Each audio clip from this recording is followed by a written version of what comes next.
পয়গম্বর মূসা রাস্তা দিয়ে যখন চলে আসলেন, যুবকের সঙ্গে সাক্ষাৎ হয়। যুবক ডাক দিয়ে বলে, পয়গম্বর, আমার আল্লাহ আমার প্রশ্নের জবাব কি দিয়েছেন? পয়গম্বর মূসা ডাক দিয়ে বলতেছে, যুবক, আমার আল্লাহ বলেছেন তুমি নাকি আল্লাহর পথে দান খয়রাত করা বন্ধ করে দিবা, আল্লাহর নাশকর বান্দা হয়ে যাইবা। যদি আমার আল্লাহর নাশকর বান্দা হইতে পারো, আমার আল্লাহ তোমার সম্পদ কমাইয়া দিবে। যুবক ডাকতে বলে, পয়গম্বর, আমার আল্লাহ আমার সম্পদ যত কিছু বাড়াইয়া দেন না কেন, আমি আল্লাহর নাশুকুর বান্দা হতে পারবো না। আল্লাহকে বলবেন, আমি আল্লাহর সম্পদ যত বাড়তে থাকুক না কেন, আমি আল্লাহর শুকুর আদায় করা বন্ধ করব না। আল্লাহ এই কথা শোনার সাথে সাথে যুবকের সম্পদ আমার আল্লাহ যা দিয়েছিলেন, যুবকের সম্পদ আমার আল্লাহ আরো দ্বিগুণ বাড়াইয়া দিছে।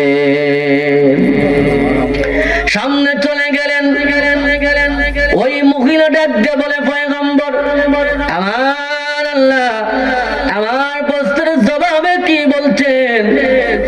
পয়গম্বর মূসা ডাক দিয়ে বলতেছেন, মাগো, আমার আল্লাহ বলেছেন তোমাকে আমার আল্লাহ যা দিয়েছেন, যে অবস্থায় তুমি আছো, আমার আল্লাহ ডাক দিয়ে বলেছেন ওই জায়গা থেকে, ওই অবস্থা থেকে আরো বেশি আল্লাহর শুকর আদায় করার জন্য। মহিলা ডাক দিয়ে বলে, পয়গম্বর, আমার আল্লাহ আমাকে কিছুই দেয় নাই, বড় একটা ঘর দেয় নাই, একবেলা খাবার চাইলে পরে রক্ত খাবার খাইতে পারি না, একটা কাপড় যদি বিজাই পরে বড় একটা কাপড় আমি কিনতে পারি না। পয়গম্বর, আমার আল্লাহকে বলো আমি শুকর আদায় আর করতে পারবো না। পয়গম্বর মূসা এই কথা বলার পর চলে যায়।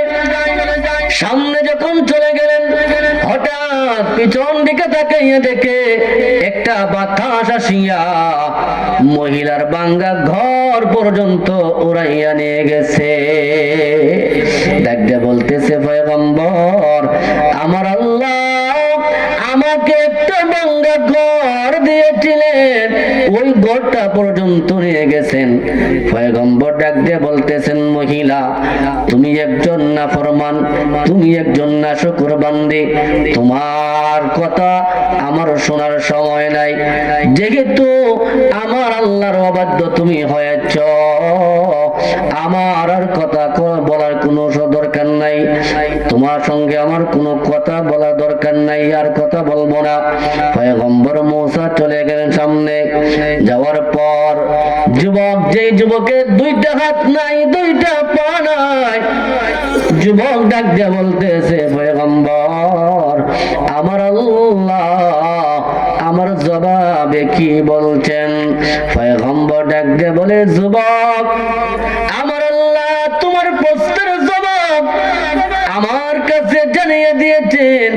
তোমাকে সৃষ্টি করার একটাই উদ্দেশ্য, আমার আল্লাহর জাহান্নামের মধ্যে একটা ছিদ্র আছে গো, ওই ছিদ্রটা বন্ধ করার জন্য আমার আল্লাহ তোমাকে সৃষ্টি করেছে। যুবক সঙ্গে সঙ্গে চিৎকার মেরে বলল, আলহামদুলিল্লাহ।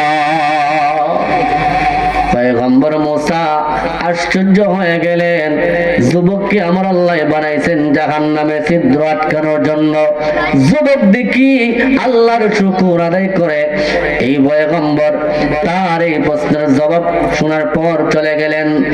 তাকাইয়া দেখতেছেন, যুবকটা যখন আমার আল্লাহর শুকর আদায় করলো, শুকর আদায় করার সাথে সাথে আমার আল্লাহ দুইটা পা, দুইটা হাত দিয়ে আমার আল্লাহ পরিপূর্ণ সুস্থ বানাইয়া দিল।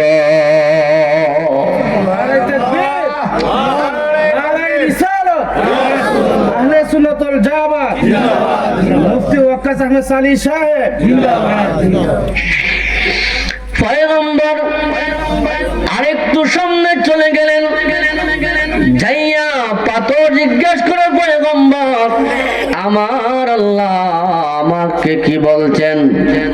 পয়গম্বর ডাক দিয়ে বলে, পাথর, যেই জাহান্নামের ভয়ে তুমি কান্না করেছ আমার আল্লাহ সুসংবাদ জানাইয়া দিছে, আমার আল্লাহ তোমার জন্য জাহান্নামের আগুন হারাম করে দিলেন।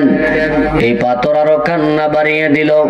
পয়গম্বর ডাক দিয়ে বলতেছেন, পাথর, তোমার জন্য আমার আল্লাহ জাহান্নামের আগুন হারাম করে দিয়েছেন, এরপরও তুমি কেন কাঁদো? পাথর ডাক দিয়ে বলতেছে, পয়গম্বর, যে আল্লাহ আমার জন্য জাহান্নামের আগুন হারাম করেছেন, আমি পাথর ওই আল্লাহর শুকর আদায় করতেছি।